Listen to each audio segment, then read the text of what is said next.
rise for the Pledge of Allegiance. I pledge allegiance to the flag of the United States of America and to the republic for which it stands, one nation, under God, indivisible, with liberty and justice for all. Thank you. Mr. City Clerk, roll call, please. Alderman Reitzel. Present. Alderman Logan. Alderman Snow. Present. Alderman Kuhlmeier. Present. Alderman Schoenemann. Present. Alderman Kleckler. Present. Alderman Folsom. Present. 7 present. You have a quorum. Thank you. Good evening, everyone at home. We're going to start off the agenda this evening with audience requests. Is there anyone in the audience that would like to address the council on a matter? If so, please step forward to the podium. Introduce yourself, and the floor will be yours. Thanks. You're very welcome. Michael Rizzo. I'm a landowner in the unincorporated areas of the county. It's basically our family farm.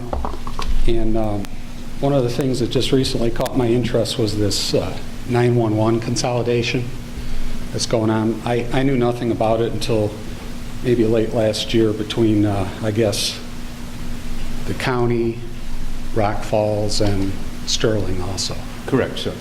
The state law had changed. The state had mandated that counties of less than 250,000 that had more than 2 PSAPs, public service answering points, had to, by July of 2017, go down to only 2. And so the decision was made that Whiteside County would retain theirs down at Morrison. Right. And the other one, Sterling and Rock Falls, each had a PSAP. And now there will just be 1 PSAP, and it will operate out of Sterling. But 911 calls will still come in from the Rock Falls and the Rock Falls rural to this location. Are you then supposed to be transferring like any of your dispatch employees somewhere else or to the county, or was that just Sterling then? No, Sterling, we're working on an intergovernmental agreement that will be between Sterling, Rock Falls, and Whiteside County. And the Whiteside County comes into play is that they're dispatchers at CGH Medical Center, because Special Service Area 1, the ambulance district, has dispatchers that provide service within that area, so they'll be coming as well. Yeah, I attended the meeting of the ETSB/911 board at the county building in October. Did the clerk give you that copy of the document I gave him? Just did. Yeah. Okay. So something very interesting there. If you look right at that document, I was at this meeting like October 20th, and the minutes are not up. They skipped from July 2016 to January of 2017. And my comments and my interactions with Carl Kovarex and John Booker were not exactly cordial.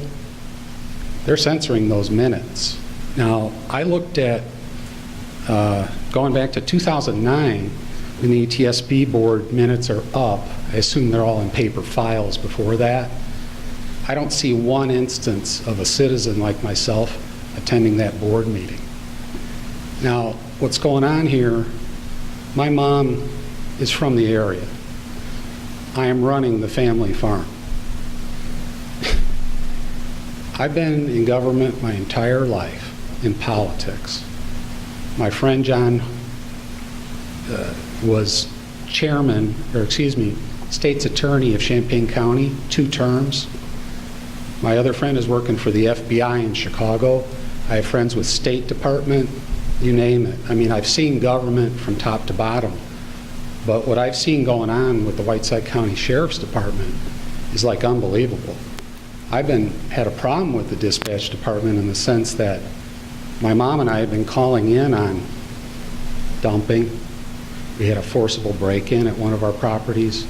Got bullet holes in my building.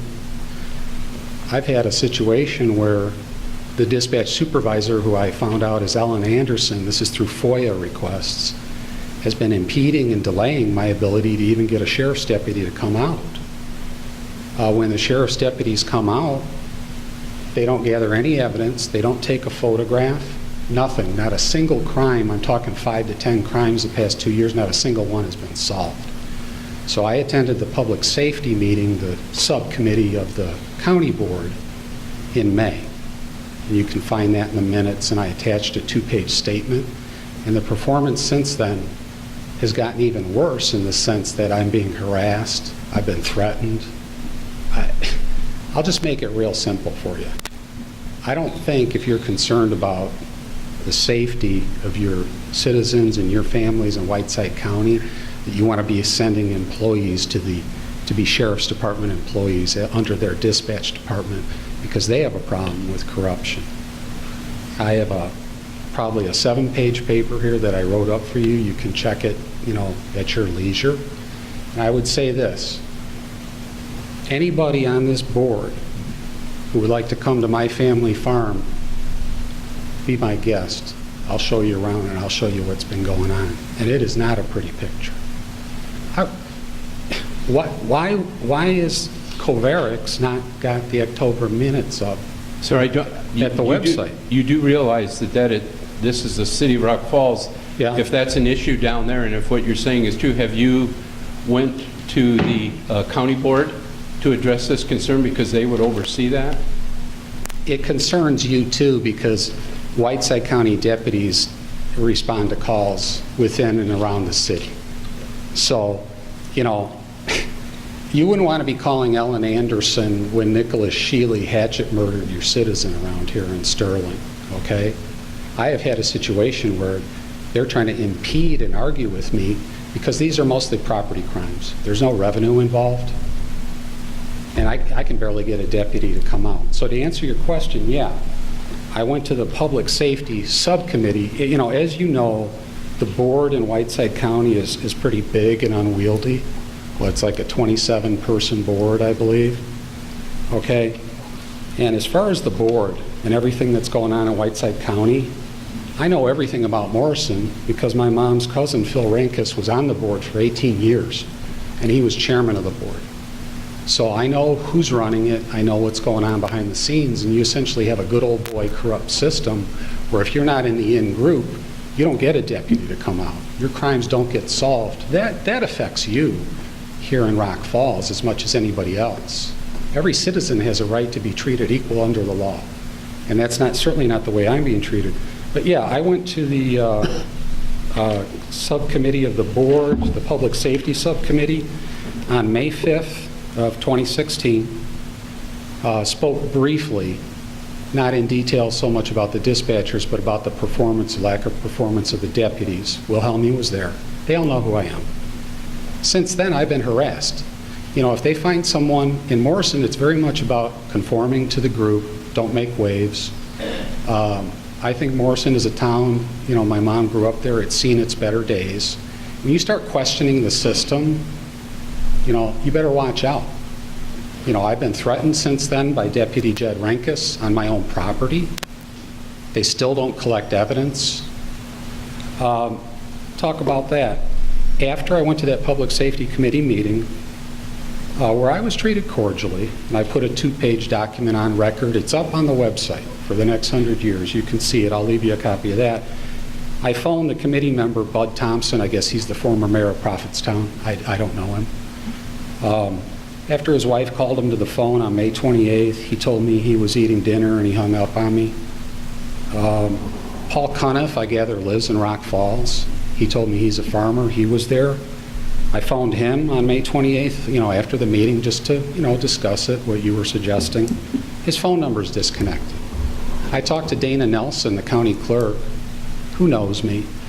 Her husband does work for us. I said, "You're aware you got a county board member? He doesn't even have a legit phone number up on the county website." I checked that number today and it's still the same disconnected number. So it does affect Rock Falls.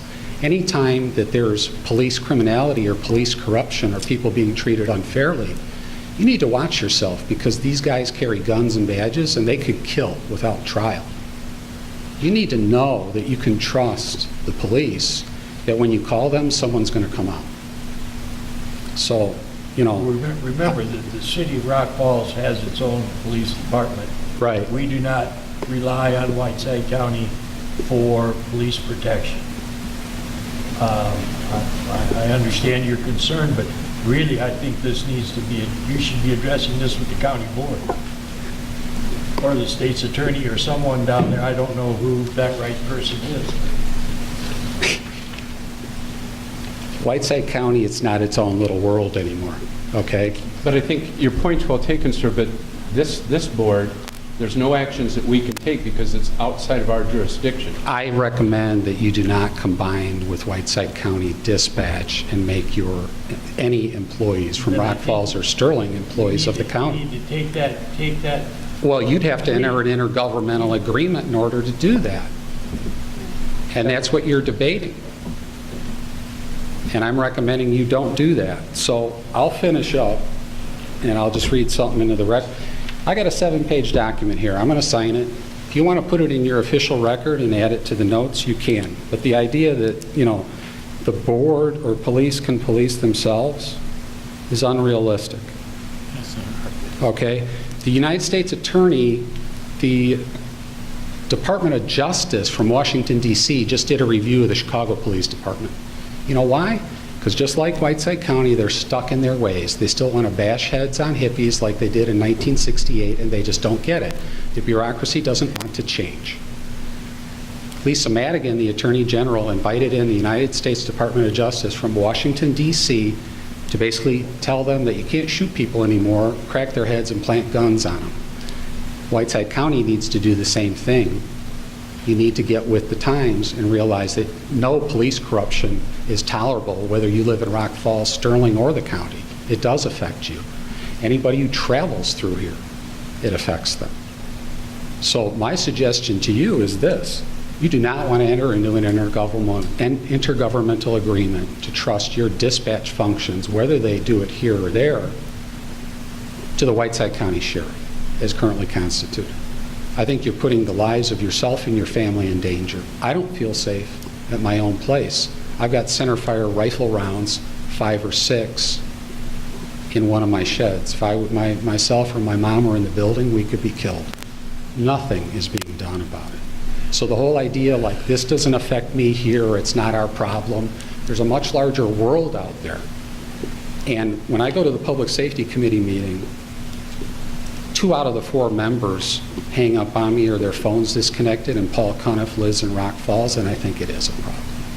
And I think that if you want to attract business to Rock Falls, which has also seen its better days, my neighbor, Francis Jenner, worked at the wire mill for many years. My understanding is there were some very high-paid skilled labor jobs.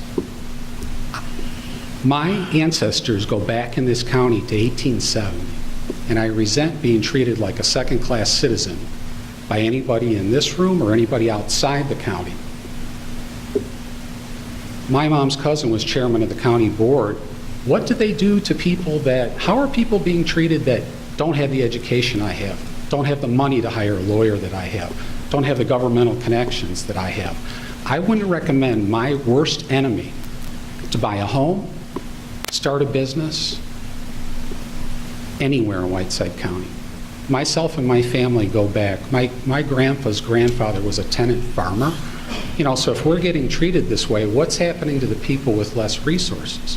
We're considering selling off our properties in the county. Last year alone, myself and my mother paid over $11,600 in taxes, and this is the way I get treated. Well, we thank you for your comments, sir, and I would ask your time's up. Sure. Yeah, and if you want that document, sir, to be part of the record, Eric, Yeah. we will see that it... You'd be welcome to publish it, and I appreciate your time. Thank you, sir. Thanks. Anyone else in the audience that would like to address the City Council this evening? Thank you. Community Affairs, I see Bethany's here with the Chamber of Commerce. If you would, please, Bethany. Good evening. Robin, will you help? I actually have some information for you guys about some things that we have coming up at the Chamber, and I'm sending around a packet because it turned out to be a little bit more than I planned originally. In your packet, you'll see that we have dates for the year for the Chamber of things that we have coming up that we have planned, so that's something you can keep and hang on to. The first thing that we have coming up is our annual meeting and dinner. This is on February 23rd, and you're all invited. I know that Eric is going to help us get registrations. One of the things that I wanted to share with you today is that we're using our dinner as an opportunity to celebrate the 150th birthday of the city of Rock Falls, and we're very, very excited about it. Our members are excited about it. As many of you know, if you've come, we do a dessert auction that night, and we are going to donate half of the proceeds from that dessert auction to the Sesquicentennial Fund as well to help with the events that week. So one thing I would encourage you, whether you're here tonight or you're watching on TV, if you have any photos of businesses from our community over the years, whether it's all the way back to the early 1900s or 1990, we would love to have those. If you would be willing to send those to us, we want to put them in a presentation. We're trying to tell the story of Rock Falls through the businesses and the people that are here. We'll also share those with the City of Rock Falls for any of their events and activities they have, and some of those may be shared also with Connie Selmy, who's doing the Rock Falls project. So lots of opportunities to kind of get involved and tell your story through the chamber at the annual dinner. And of course, the food is fun and it's a good night, so we're looking forward to that. The last thing to share about the dinner is that we are still accepting nominations for the Shoulder to the Wheel Award. Our committee is meeting next week to pick the winners and to judge those nominations. So the last page in your packet is a nomination form. Now this is for volunteers in our community who have served, whether it's something special that happened in the last year or if they've served over a lifetime.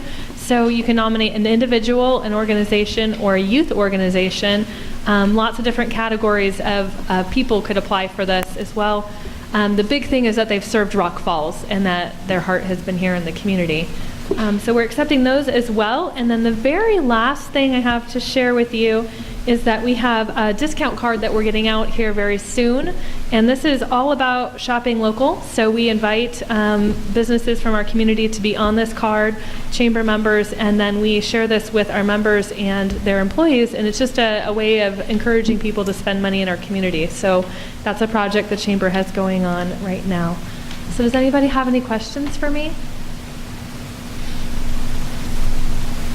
Thank you, Bethany, and thanks for the opportunity that you're affording to the city to kind of use the annual meeting on the 23rd to showcase the things that we'll be doing during that week of July 29th through August 5th. You're welcome. We're really excited about it. And just a reminder to all the council members, if anyone wants to attend that function, if you would let Eric know, and if you're going to be attended by your wife so that we can plan on seating and stuff for our council members, just let Eric know if you would, please.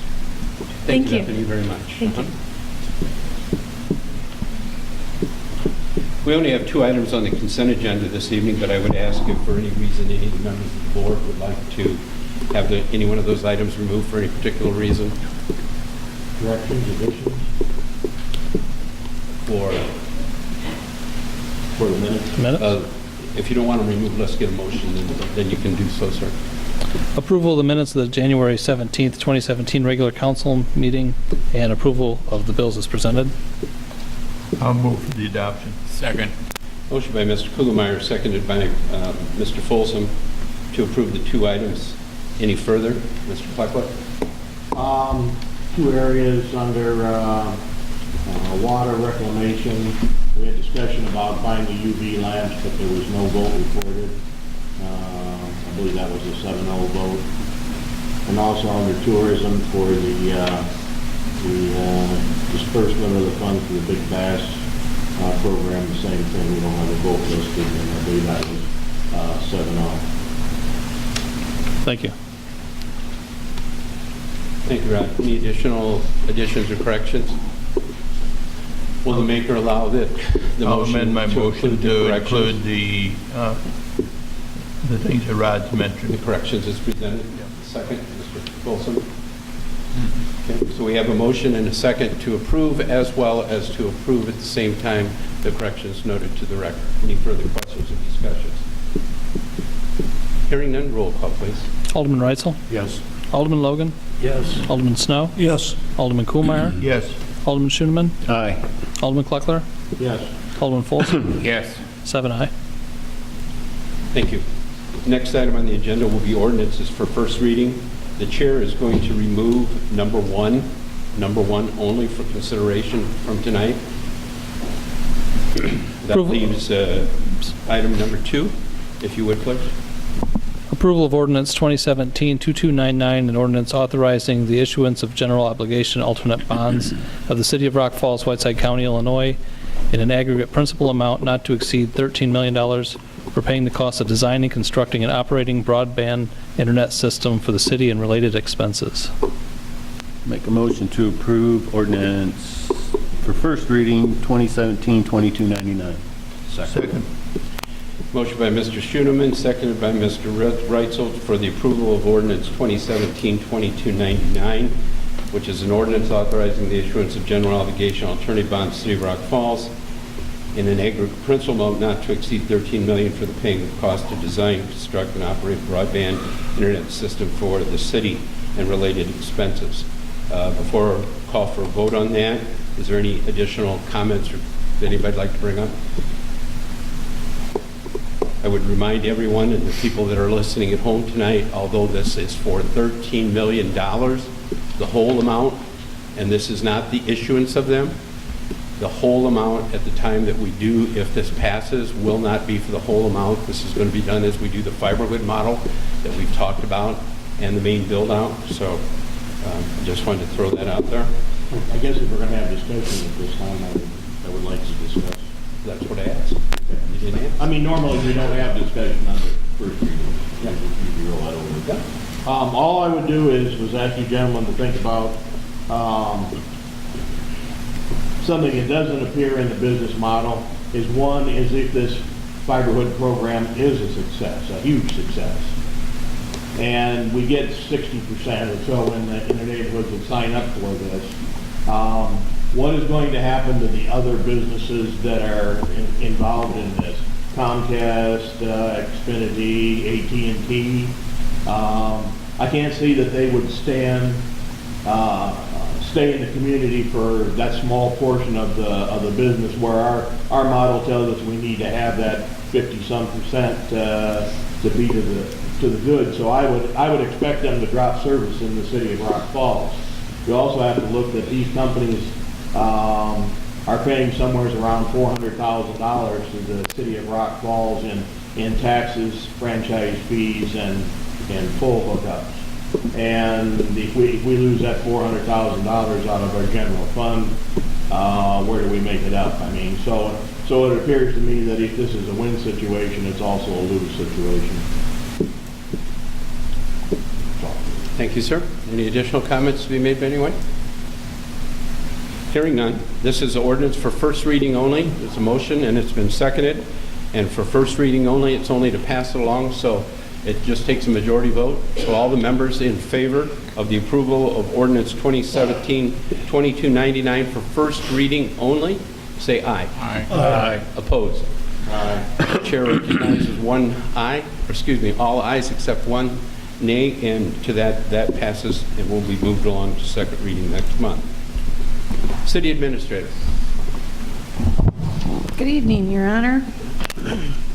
Tonight, first of all, I have an approval for MFT Supplemental Resolution 2017-756.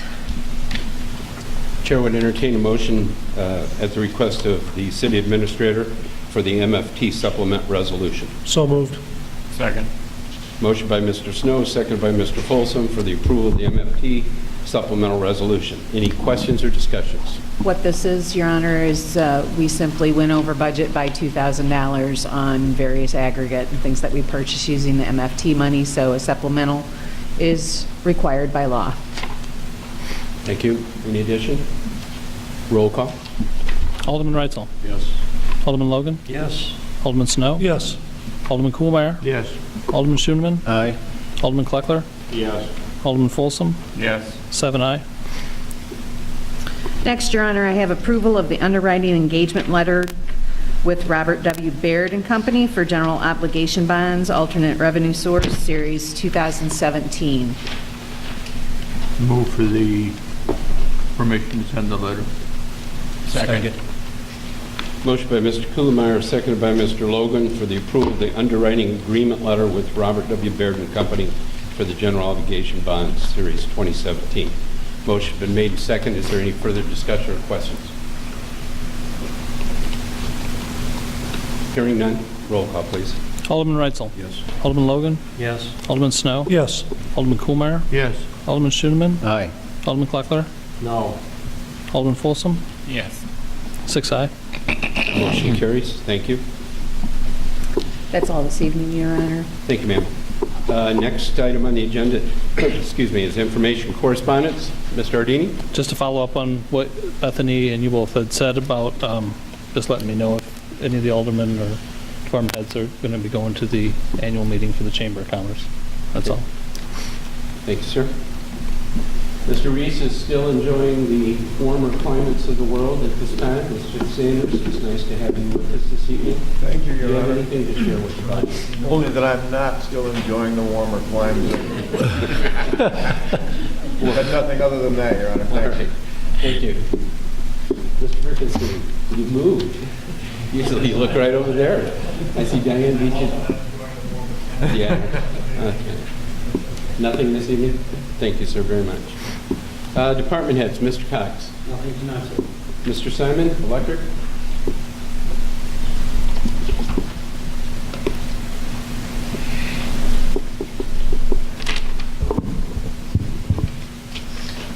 Upon approval upon city attorney review and drafting of the documents of a contract for the resale of renewable energy credits with Maxter and Spectron for $7.50 to $8. I make a motion to approve. Second. Motion by Mr. Schoeneman, seconded by Mr. Logan to approve the drafting of documents of a contract for the sale of renewable energy credits with Matrix Spectrum for the range of $7.50 to $8 upon the approval by the city, approval and review of the city attorney. Questions? Comments? Roll call. Alderman Reitzel. Yes. Alderman Logan. Yes. Alderman Snow. Yes. Alderman Koolmeyer. Yes. Alderman Schoeneman. Aye. Alderman Kleckler. Yes. Alderman Folsom. Yes. 7 aye. Thank you. Thank you. Thank you. Chief Nelson. Thank you, ma'am. Chief Cook's not with us this evening. Deputy Chief, Mr. Milby, anything from you?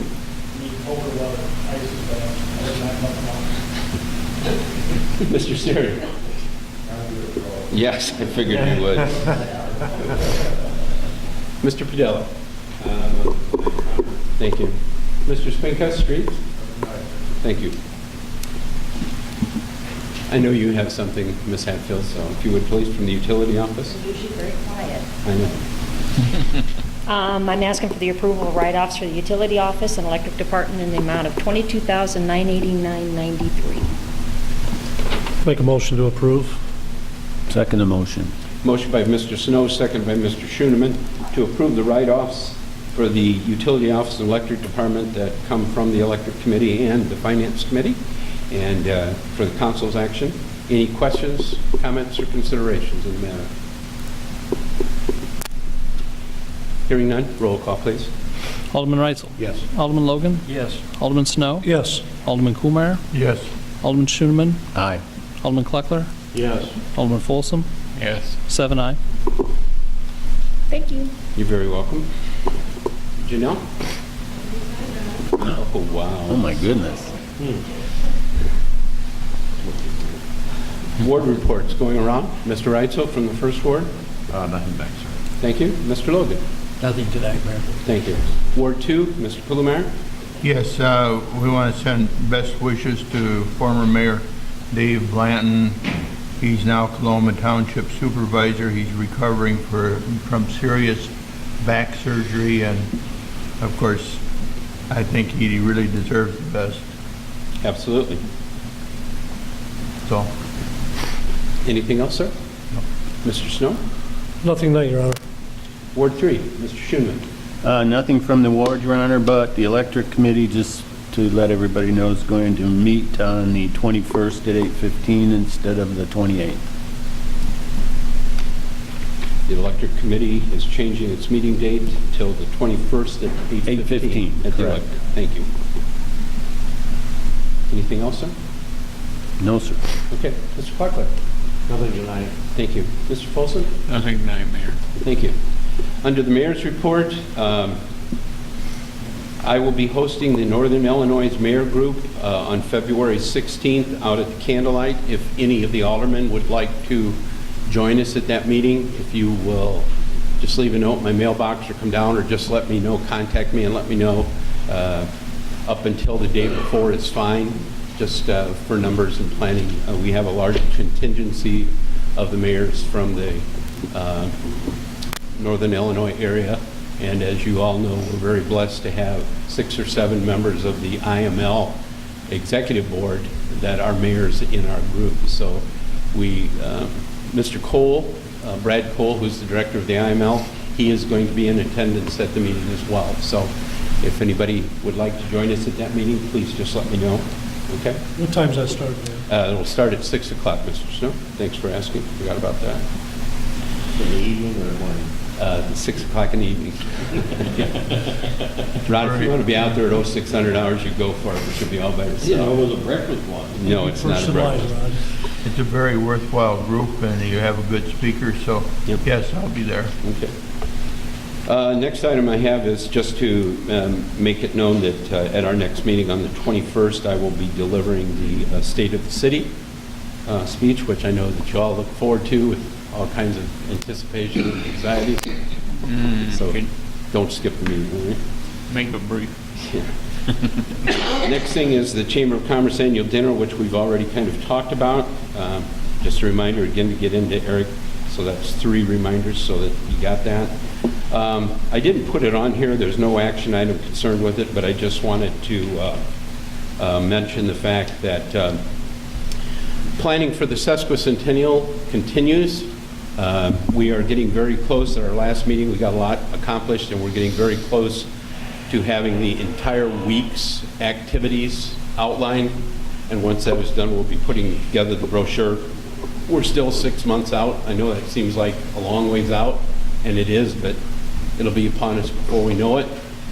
So I'm looking forward to perhaps at the next meeting even being able to hand out at least what we have already so that you can start doing some planning and stuff. And again, it'll run, excuse me, from July 29th until August 5th. It will be a week-long celebration. And a lot of really good things planned, a lot of historical stuff and a lot of activities. And the Chamber of Commerce has been nice enough to take on the responsibility of the parade, as it were, as far as making sure people register and getting it lined up using Mr. Baldwin and the people from, it's not React anymore, Ham Radio Op or whatever, the Ham Radio operator. So we thank them for that. And if you want to come to the next meeting, the next planning meeting will be on February 20th. And yes, that is President's Day, and yes, City Hall is closed, but we're having a meeting because we want to keep the momentum we've got going, and we want to try to get some things finalized. So on February 20th here at City Hall at 6 o'clock at night. That's all I have this evening. Does anybody else on the council have anything additional that's for the good of the city? I move we adjourn. Hearing none, I would entertain Mr. Folsom's usual message to... Motion's been made and seconded for the adjournment of the council. All those in favor say aye. Aye. Opposed? Thank you all very much.